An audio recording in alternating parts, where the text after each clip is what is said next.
Ooh, this is exotic. Muscle Cat Media. Nice. Cultural.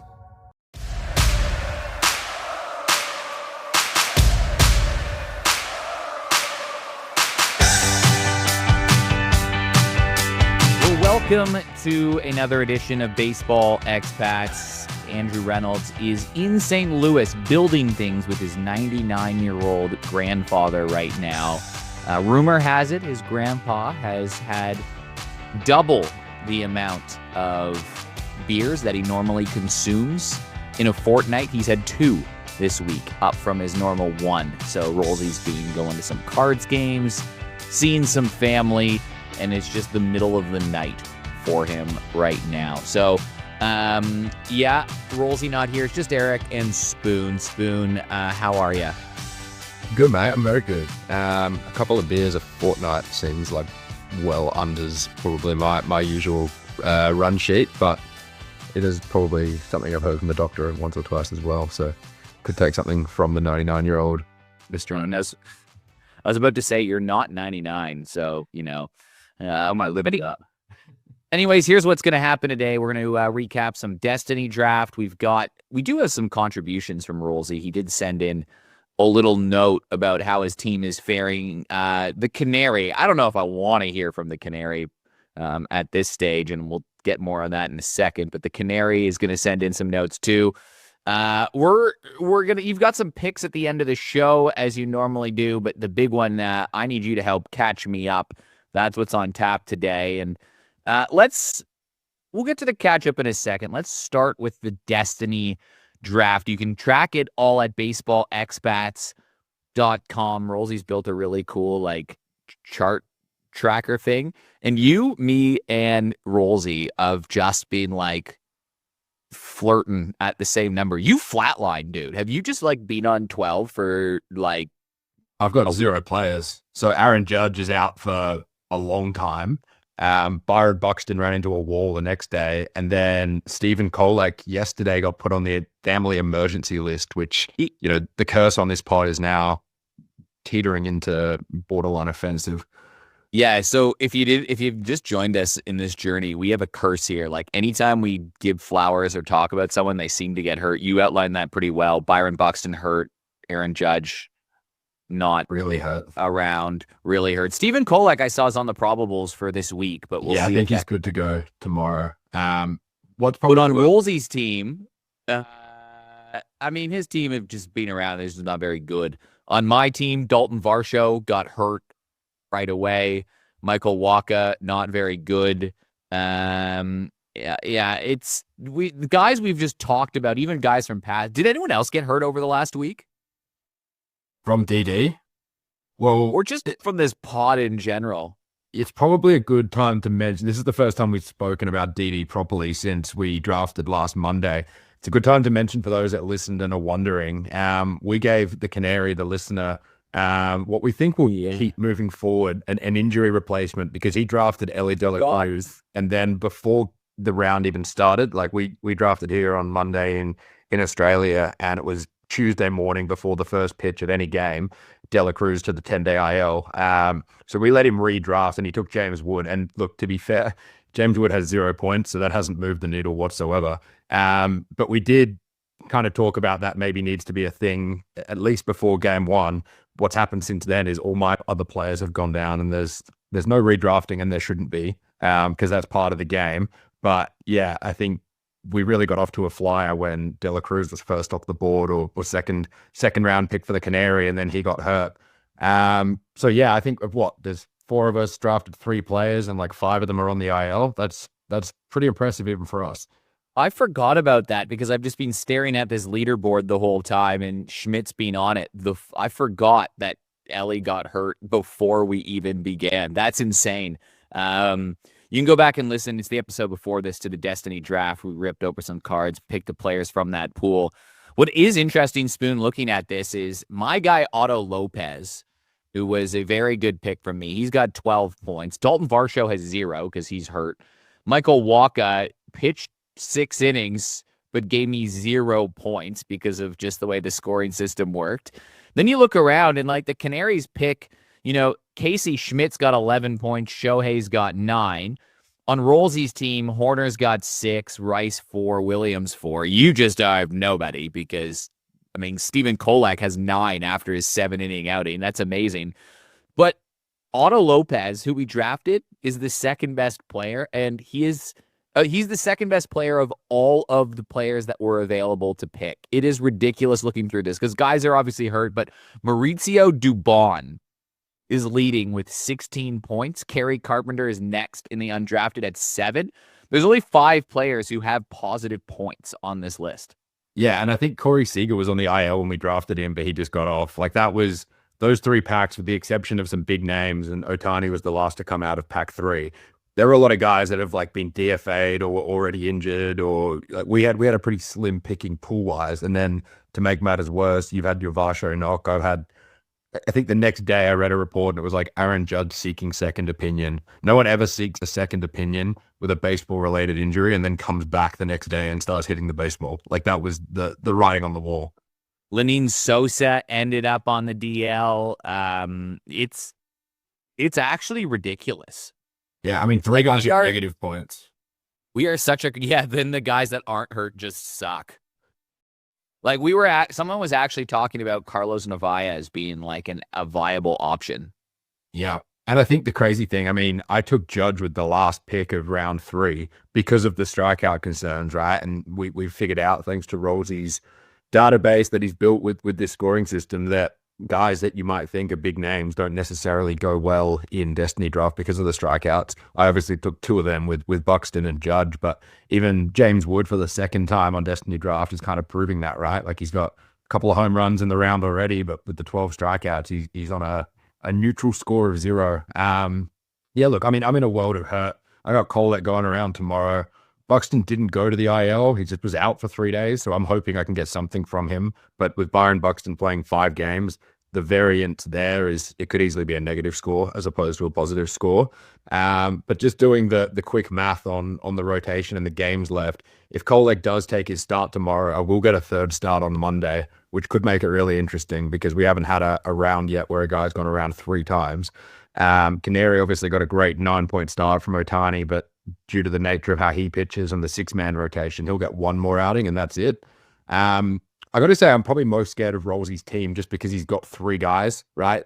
And they're all contributing, 6 from Nico, 4 from Rice, 4 from Williams. Devin Williams isn't really in a position to go and have a big day, but Rice or Nico Horner definitely could. Whereas for you and me, we've kind of got 1 star carrying the team and we'd need them to keep carrying because we're currently in 3rd and 4th place. Dude, one of the little things that we've untapped with this is it's become a really good way for me to stay in touch with what's going on. On our Baseball XPX website, Rolsey's built this really cool thing where every single player that's played in Major League Baseball, you can go through and you can sort by date ranges. So on the plane back from where I was at work at the Little League Championships this week, notably, now I'm going to be honest, to everybody, I'm just kind of out of touch with the MLB world, but it's kind of cool because you can go in and you can sort by the last week. And because the scoring system's so pure, hits, runs, RBIs, how many times have you struck out, then pitchers, how many runs have you allowed, how deep have you gone into games, how all of that, and how many strikeouts do you have? It's a really good base level metric of just how well guys are performing. So it's kind of cool to go to that function and sort in a date range. And I did that looking at the last week. Have you looked at this or can I give you some trivia? No, go ahead. All right. Who are the, you've been watching, so usually it coincides, as we've learned, with teams that are performing well. So who is the top, well, they're tied, but who's the top guys at the Destiny Draft list? They have 25 points, by the way, in the last week. 25! I want to say that one of them could be my guy, Yohan Alvarez, because he keeps crushing the ball. He had a grand slam a couple of days ago. I think he's had 3 home runs in a couple of days. He's got 22. He's in 5th, but he did have -2 points today because he went 0 for 4 with 3 strikeouts. Okay. But in this date range, he's got 10 hits, 7 runs, 9 RBIs, and 4 strikeouts. Yeah, I thought he'd be up there. Is my guy PCA up there by any chance? No, he'd be striking out too much. Think AL West. Yeah, a couple of guys from the Angels have randomly gone off this week. No Angels? Not AL West. Sorry, NL West. I meant NL West. Okay. I know that the Dodgers just did some nasty things to the Angels in the Freeway series. I want to say your guy, Andy Pajes, potentially. Ooh, he is having a good one, but no, the top two are tied. Jung-Hoo Lee and Matt Chapman both have 25 points. In the last week, Jung-Hoo has 16 hits, 8 runs, and the crazy thing is this could be more points. He's only struck out twice, but he's only got 3 RBI. But I love this functionality that's built because it's a cool way to go in it, and you can see that Jung-Hoo has 16 hits in the last week. Yeah, it's like our own little war system, right? All right, who's the worst? 800 and, let me get the number. I think it was 834 players. Give me the worst player on -8 points, I want to say. I'll look it up now. -9 points at 835. There's 2 guys from the AL West. One on -8, one on -9. And I'll give you another hint. This is a cursed podcast. Is it Zephyr John? No. Okay. But we were talking about him in maybe 2 episodes ago. Is it Nick Kurtz? No. He's been on some theme teams, though. But he's got 2 hits, 12 strikeouts, 2 runs, and no RBIs in the last week. Give me the team and I'll get it. Angels. Is it Trout? Yeah. Wow. Of all the 834 players in this database, he is ranked, or 835 players, he is ranked 834th. Luke Raley is right behind him. Isn't that insane? Wow. I mean, I knew I watched a couple of the games the Angels have played recently, and he wasn't doing a lot, which is like, I watched the Angels game yesterday, I think, against the Dodgers, and they're 6, 7, 8, 9 guys at one point in the game with 13 for 13 with 5 walks. Like their catcher went 5 for 5. Joe Adele went 4 for 5. And then they kept talking, like they were joking about, obviously. And I like the Angels broadcast because I feel like they're self-aware that the team isn't very good, but they have a lot of fun. And they were talking about like, we need to get Trout down the lineup, you know, because he's not really doing anything. And our 6, 7, 8, 9 guys are. Obviously tongue in cheek, but I didn't realize it'd been going that bad. You have one guess on who the best pitcher has been. Christopher Sanchez. Yeah. He's gone today as well, man. Far out. Like, it was the first time since April 8th, I think it was, where he's allowed multiple runs in a game. And it was 7 innings, 10 strikeouts, 2 earned runs, and he walked 1. What was it? It was like an Ernie Clement solo homer, and maybe someone brought Miles Straw home on a double, I think. Yeah. I was checking into that game occasionally. Like the strikeout line for him was 6.5 at plus money. And I was like, oh, the Jays, they make contact. I stayed away. I didn't play on either side of it. And I checked back in at one point. He was 10 off 90 pitches. I was like, wow, that one went without me. Well, those are our, takes on it. And we'll get to more on that on the other side. We're not going to call it a break, but we do have a couple, not guests. Well, I mean, Canary's a guest, but Rolsey also updated. We've got a couple of updates from both the Canary and Andrew Reynolds. First, you'll hear Rolsey because, actually, we should probably give the standings first, shouldn't we? Yeah. Wow, stay hot. You can tell my brain is mush just from the last little bit. But no, in first place is the Canary. That's why he's going to go second on this. He's got 20 points.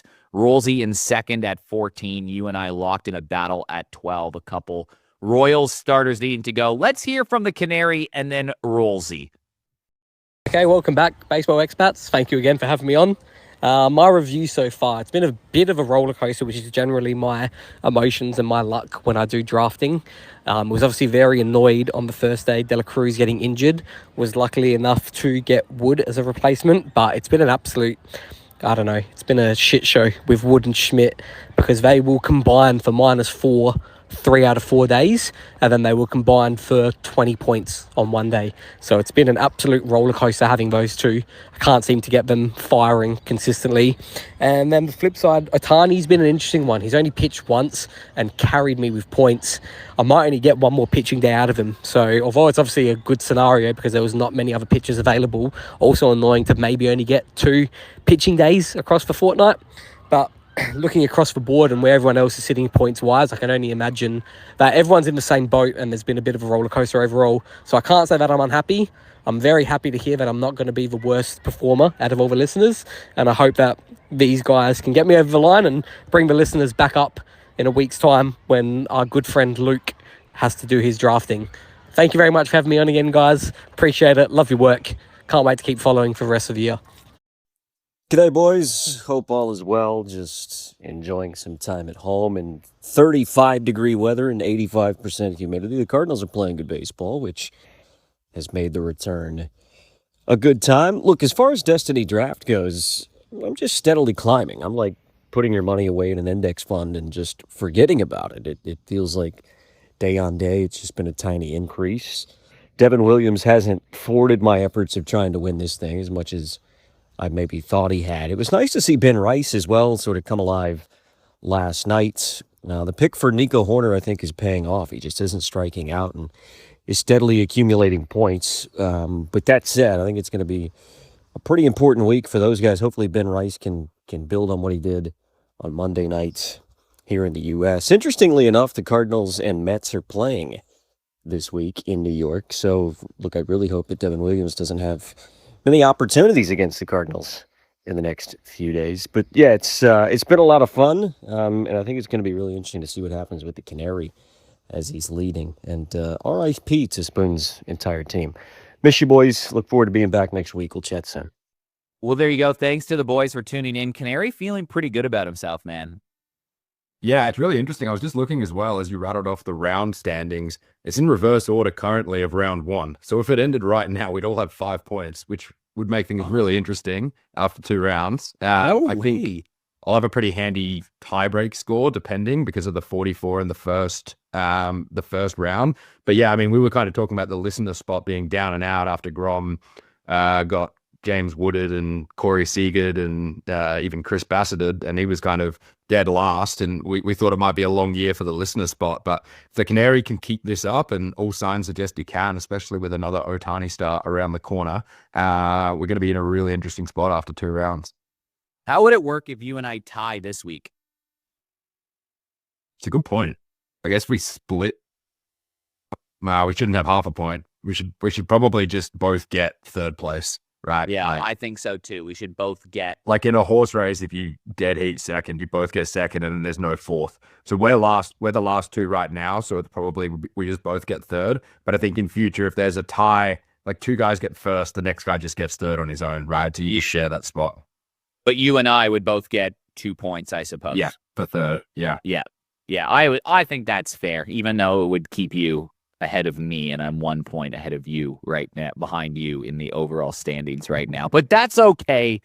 We can play ball to that. We've gone through some of the, I guess, hot players, but I'm going to be honest, man, I was just at Little League, as you know. Awesome tournament, dude. This is kind of the fun one, right? Because, I mean, obviously, Australia isn't a big baseball powerhouse, but this is the only country in the world that has a direct entry into, or one of Canada also has one, but that's way more of a baseball country. But, you know, there's 40 Little League teams across the country. They ended up playing off. 12 best make it to Sydney, and the best gets to go to Williamsport to be Australia. And these kids are 11 and 12. The parents certainly know it. I don't know if the kids do, but sort of just pure, passionate baseball play, which was my takeaway from it. It was awesome to see. Good, positive vibes. Kids played hard. There was a lot of blood, sweat, and literally tears. But most of all, kids just having fun with their friends, getting a week off school, getting to play baseball. So pretty good workplace to be involved in. I wish I played more Little League in my time. Again, if I could do it, I would just play Little League from like 8 years old up till 12. I did not do that. I played in 1 year of Little League, but man, I'm so jealous. I had just envy of just playing baseball with my friends. You would potentially know the answer to this. Do you know if any of our current Australian or former Australian big leaguers went down that path and like they were on a team that got to represent Australia overseas? Or yeah, I mean, so Travis Bazana played all throughout his charter because it's all divided into areas. So he's from this Ryde neighborhood. He's in the same age group of a pretty prolific charter that has a bunch of guys that are, and one guy, Blake Cabell, he's in the College World Series. Jake Burns, he was signed pro. He's on Team Australia now.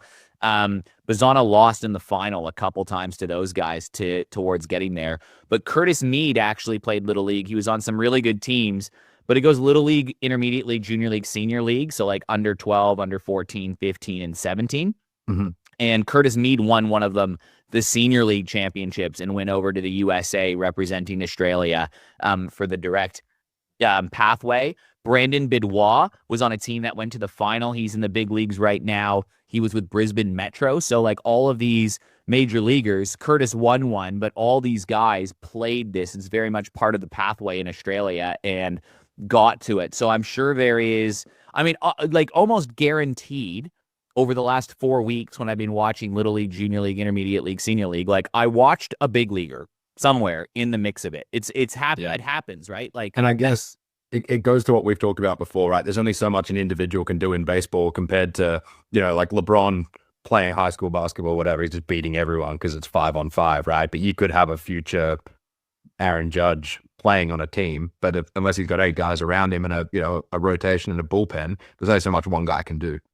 Yeah, and I'm just pulling it up now, like on AussieBaseballTracker.com, which is the site I built that just tracks how Australian baseballers are doing all around the world. There's a bunch of college ones in there.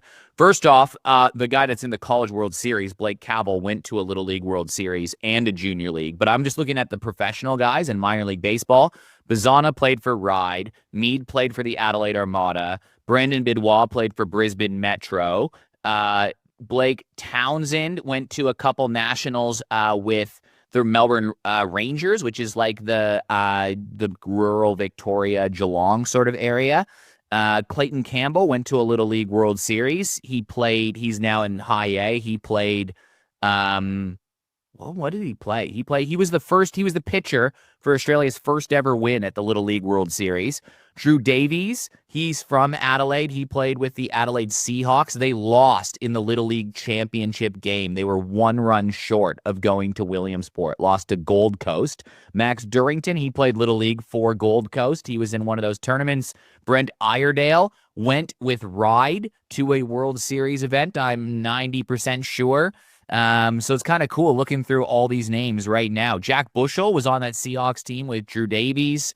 It's kind of cool looking through all these Aussies that are now playing professionally, being like, yeah, Andrew Reynolds and I literally commentated baseball games of these guys being 12, 13, 14 years old, just playing with their mates. And some of them are completely out of baseball now. Some of them were just scraggly kids playing, but others obviously stuck with the game. And this has just become a huge participation pathway. So that was a lot of fun.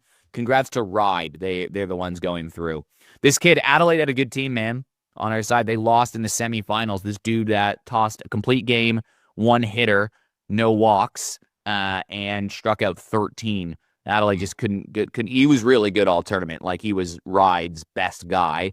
In Adelaide, their pitcher countered with a 1 hitter as well, and Adelaide just lost on an error that kind of came through in the last inning. So it was kind of a heartbreak for them. They won bronze, but it was kind of cool to watch. Sounds on brand for a team that you and I South Australia. Go well, but unfortunately a team goes better or some kind of disaster happens and costs you gold. But because I missed all that and I just gave you an update on all the Little League and Senior League, Junior League ongoings, all of that kind of jazz, I missed some MLB stuff, so help catch me up, dude. Like, I'm sure there's some listeners. Baseball's busy, dude. Like, sometimes you miss a week off and you miss teams playing 7 games. So my stuff's very surface level. Check the scores, check the standings. Obviously, the Jays, I watched the Jays on the plane back today. So yeah, give me a couple headlines.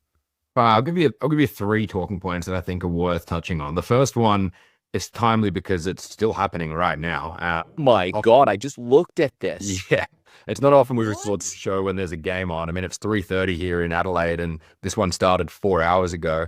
But you and I and Rolsey, we spoke this morning quickly about some of the intrigue around how this Vegas ballpark was going to play. So the A's are playing 2 3-game series at home over the next week in Vegas, with high elevation, small dimensions, a lot of talk that it was going to be a great run environment for betting the over. They set the line at 10.5, and the A's just tied it in the bottom of the 10th to make it 14-14. Like, this looks like you could be forgiven for thinking you opened your NFL app, right? And it's like the Niners and the Bills are 14-14 at halftime with a couple of touchdowns apiece. But yeah, crazy. I think there's been 11 home runs or something like that when I was last looking at it. And we got 2 more games to come just between these 2 teams, the Brewers and the A's. And then the Pirates head to Vegas and do the same thing later in the week. So keep an eye out on Twitter. I'm sure we're going to be playing into that a little bit tomorrow and in the coming days, because I think there's going to be more runs to come. And we talked about this last year when Sacramento became a major league ballpark. The run total was clearing for weeks in a row, but the bookies couldn't overreact too much and just inflate that total significantly. If it was 10.5 today, I can't see a world where it's more than 11.5 tomorrow. And it comes down to, do you trust the small sample size today, or do you think today was an outlier? But I would hesitate to think that anyone's taking the under based off what they've seen today. Well, 2 things on that. One, when we started recording, we were kind of talking about this game was over because it was 14-10 in extra innings, and then they scored 4 runs to force that. But I actually know a guy. He's in Adelaide. You know him. He pitches for Team Australia, Jack O'Loughlin. He pitched in Vegas when he was affiliated with the A's as well. And that is a hitter's ballpark, right? There are very, very, very high scores in general with the Aviators. So, like he said, it's a tough place to pitch. Like, it's a tough place to be a pitching prospect when you're trying to crack the big leagues, and you look at it and you have like a 4.81 ERA, and then you kind of look at its surface level and you're like, oh, this guy's struggling. And then you look at it and you're like, oh no, he's actually second on his team. He's second on his team with So I think the overs, I think these are like lines where if you even see a 10.5, you're like, over. Yeah, and the D-backs have the same thing, right? Because their AAA affiliate is Reno, also in Nevada, and often a lot of our prospects will skip AAA because the numbers almost don't mean anything, right? Like if you're a pitcher, you're getting shelled. If you're a hitter, like the amount of times people in our social media circles go, look how many home runs he hits, or he's slugging this, and it's like, yeah, but dude, the ball is just jumping off the bat, and that's kind of what's happened today. I mean, Kyle Harrison over the last month has probably skyrocketed himself as one of the most exciting young pitchers to watch in baseball. He had 12 strikeouts in 2 of his last 3 starts. He got lit up today. He gave up 7 runs because you just can't miss your location. And I think even watching it is weird. Like we spoke about it, the camera angle is bizarre, right? Like the hitter is pretty much right of screen. So it's kind of hard to line up sometimes how much the pitchers are missing their location. But yeah, I'm really excited to see what the next 5 days look like. And look, this game's in the 12th inning now. I'm assuming both teams have probably used 6 or 7 different pitchers already.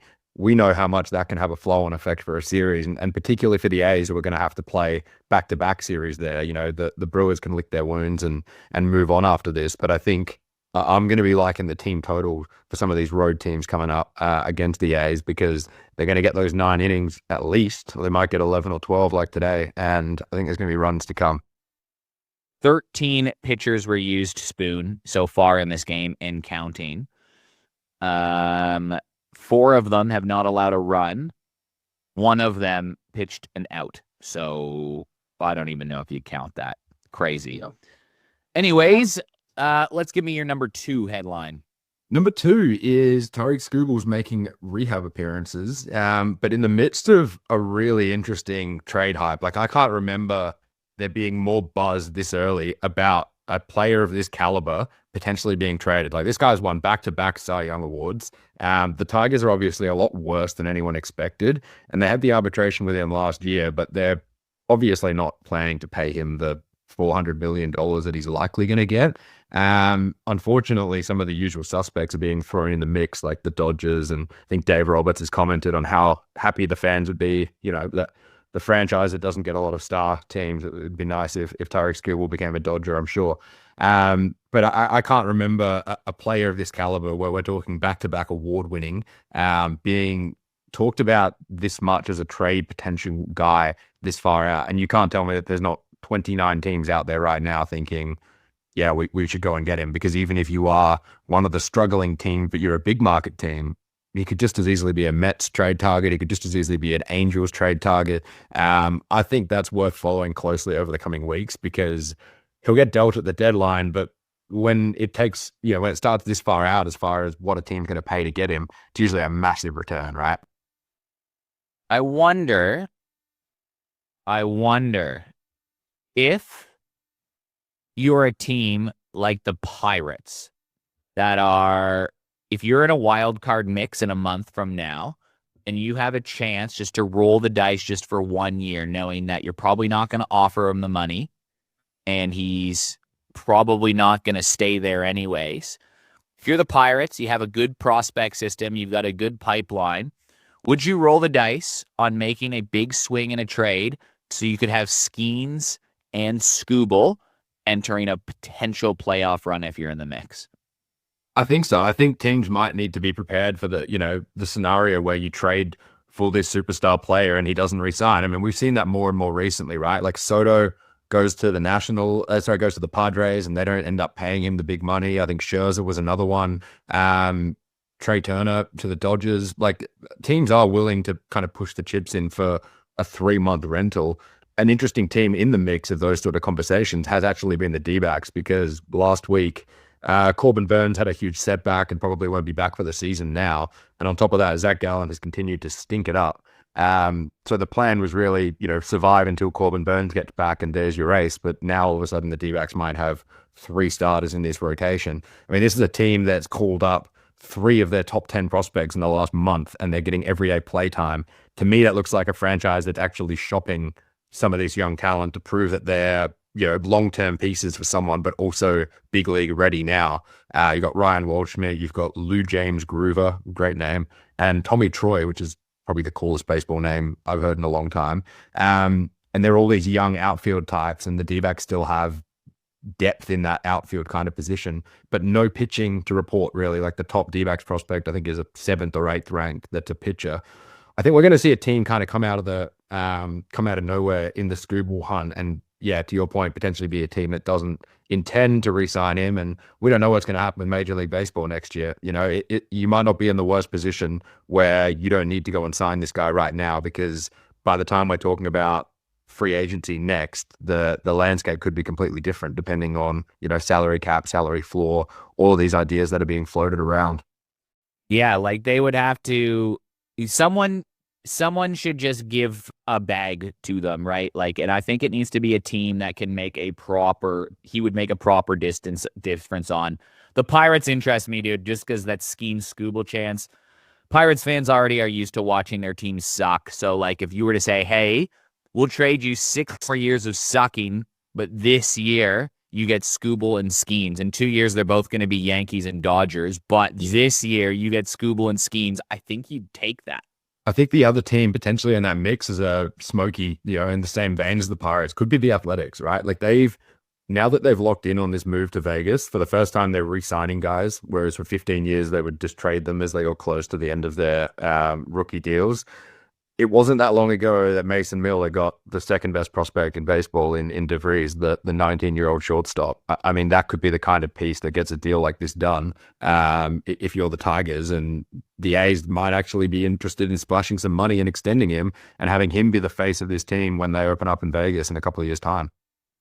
I think they could offer someone up there, right? Because could get trade DeVries or something like that, or Lawrence Butler, or I don't know. It'll end up being like they traded Mason Miller and ended up with Skubal. But I think the team that I think he's going to go to is the Padres, because AJ Preller loves bringing in stars. Yeah, it's as simple as that. And then he needs a gun to compete with the Diamond. And he's okay with the expiry thing, right? Like, we've seen it before. Like, it doesn't have to be we're only going to do it if we can keep you long term, because they didn't keep Soto. They've got money tied up in some of these underperforming guys like Tatis and Manny Machado and Bogart. So it's not the end of the world for them if they deal prospects, because they've been able to scout prospects so well. They can always restock the farm in that sense, but they can't take on big money long term right now. So if they're in the hunt, which they will be, we had them as one of our NL playoff spots when we did that exercise last week. I think it makes a lot of sense. All right, give me your last headline. Last headline, and it's sort of topical for you today as well. The Phillies are so hot right now, man. Like, when we were talking about teams on the outside looking in, Phillies are now the top wildcard team in the National League. Like, they've won something like 16 or 17 of their last 20 games. And it's really starting to click, and it's clicking from everyone. Like, it's not just Schwarber. Zach Wheeler's come back and he's been nails. Aaron Nola's really starting to figure it out after a slow start. Christopher Sanchez is going to win the NL Cy Young. You're talking about a rotation where Jesus Luzardo is probably the SP4, right? And on most teams, even despite his struggles, because of how nasty his stuff is, he's the ace or he's the SP2. Like, the pitching looks unbelievable. They go out and get Joan Duran last year as closer. He's just nails out of the back end of that bullpen. It's a team to me that doesn't have a lot of weaknesses on paper. Like, you're getting 7 really good innings, at least from one of those 3 or 4 guys I just mentioned, a super back end of the bullpen, and then just slug up and down the lineup. You've got Bryce Harper, you've got Schwarber, you've got Trey Turner, Bryson Stott. Like, this is, I think they've left it too late to win the East because the Braves are just so good. And I think the Braves are going to finish with the best record in baseball, but the Phillies are really hot. And that the way they're winning, it was like today against the Blue Jays, you're never really in it. Like, you're down early, and then if you're down 2 or 3 runs early, it's going to be a long way back because of how good that pitching is. And healthy, right? We think we went through that. They didn't. Yeah. They don't have a lot of injuries. Yeah, and I guess that's the question mark. That where's the upside? Is this as good as it gets? And if it's as good as it gets, then it's a long season, so a lot of things can kind of play out before then. Whereas other teams like the Blue Jays, who get 2 of their rotation back in the next 2 days. I think Scherzer and Cease are both slated to start games. We know there's a lot of upside for teams that are kind of middle of the road right now, but I have to give the flowers to the Phillies, as much as I don't like doing that, because they seemed a long way out of a playoff spot. And I was surprised and commented to you guys about 10 days ago or 2 weeks ago, they were like $1.60 to make the playoffs while being 4 games below 500. That's well and truly behind them now. They look like they're going to grab one of those wild card spots, and that's just going to make it a little bit tighter for teams like the Cubs, the Diamondbacks, the Pirates, and the Cardinals. Well, thanks for catching me up. I appreciate it, Spoon. We're going to take a quick break. On the other side, you're going to give me some picks and everybody else to get us rolling some midweek plays.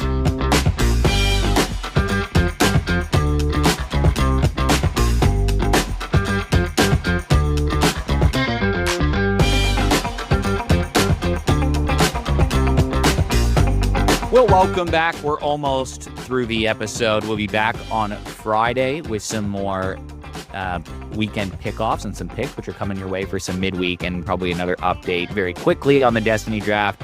And we will see who else we cursed. I apologize to the Pirates, who will probably lose every game between now and then, and not, we probably just cursed them too. Yeah, so that's probably it. Anyway, Spoon, what do you got for us? Okay, so the first one is clearly, for me, the most exciting pitching matchup on the slate tomorrow. It again involves your Blue Jays and the Phillies, the aforementioned Zach Wheeler and Dylan Cease. Look, the Dylan Cease return is really exciting for me. I mean, I'm on him as high as 23s to win the AL Cy Young. And when he went down with that injury for a few weeks, it kind of looked like it might be the end of those chances, especially with how well Cam Schlittler was going.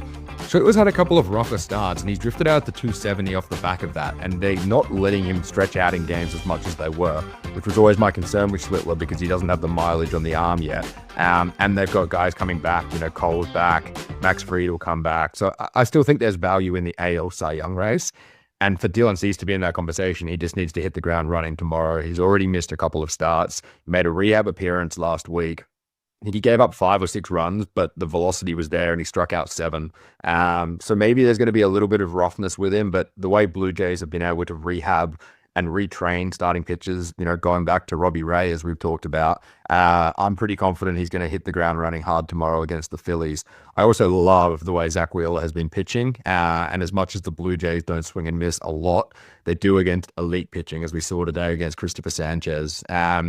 So I was clicking around with this one tomorrow, and both guys, Cease and Wheeler, 6 or more strikeouts each, $2.40. I think that's a really good price. About that for me is the floor of where their strikeout tallies are. I don't think Cease has gone below 6 all year. He's going to have some level of pitch count, but he threw 85 in the rehab start, so he should be in the 90s tomorrow. And if you're giving me 90, 95 pitches from Dylan Cease, I think 6 strikeouts is there. Same story for Wheeler. This Phillies resurgence has come off the back of his return. So I think we're going to see 2 guys go out there and find an extra 10% because they are in such a big pitching duel. There's also a little bit of value if you want to take this. Both guys to get 8 is paying $10.25, which I think is worth a little sprinkle because it's very often we see these pitching duels in baseball. They almost match each other's level of output. And when one guy is shoving, the other guy kind of matches him. The concern there would be the pitch count for Cease. But I mean, I think the first start of the season, he threw 90 pitches because it was opening day and he struck out 12 A's. He's got the stuff to do it if the command is there, and I think there's really good value.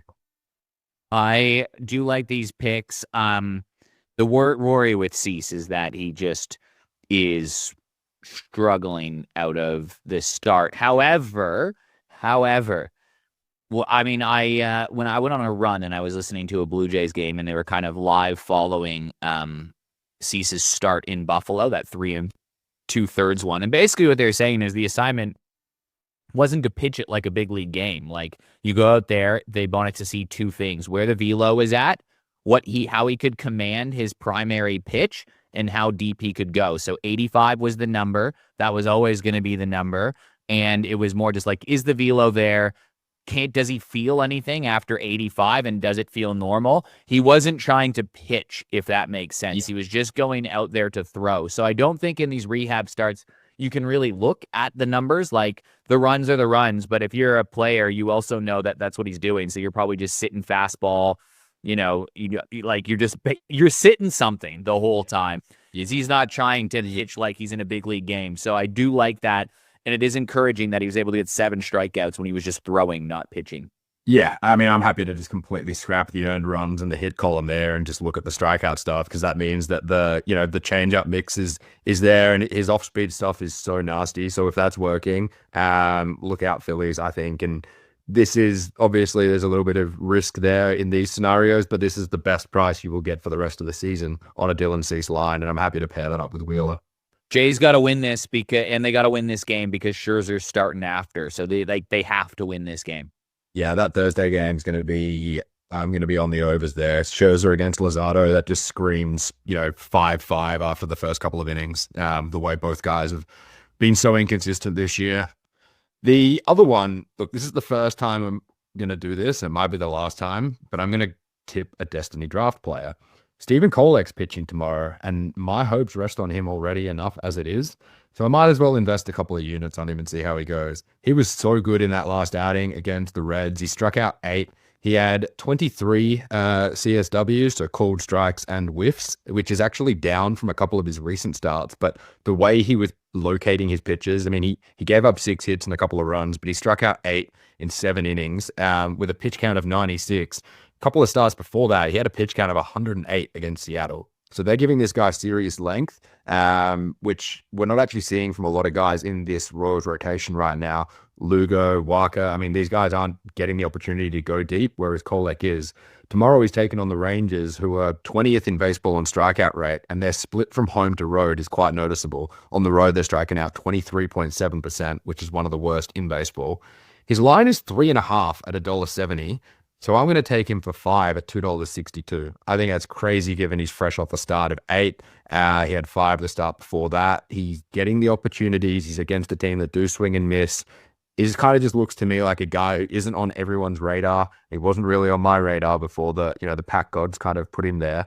When you go see a Yamamoto start or an Ohtani start, that even the most casual of baseball bettors are going to be looking at that kind of strikeout. I think this is one of those diamond in the rough kind of plays where a guy like Stephen Kolek, who's having a really sneaky good season, 3.32 ERA, a whip below 1 against a team that does swing and miss. I think 5 strikeouts is a very modest total, and $2.62 is a great price. So we are going with some pitchers again tomorrow, some of your favorite markets. We got Kolak at 8+, and we've got Cease and Wheeler at 6+ each, and maybe dabble into the 10s, was it, or 8s? 8 each at 10s, and Kolek is just 5. Just 5 for $2.62. 5 at $2.62. I like it. That's some good value. Spoon, anything else to share? Or are we going to send people on their merry way? The next 10 days is the most important 10 days in the D-backs 2026 season. Appreciate you all listening. We'll be back with another episode on Friday. Thanks for tuning in, and hello to Rolsey in wherever he is.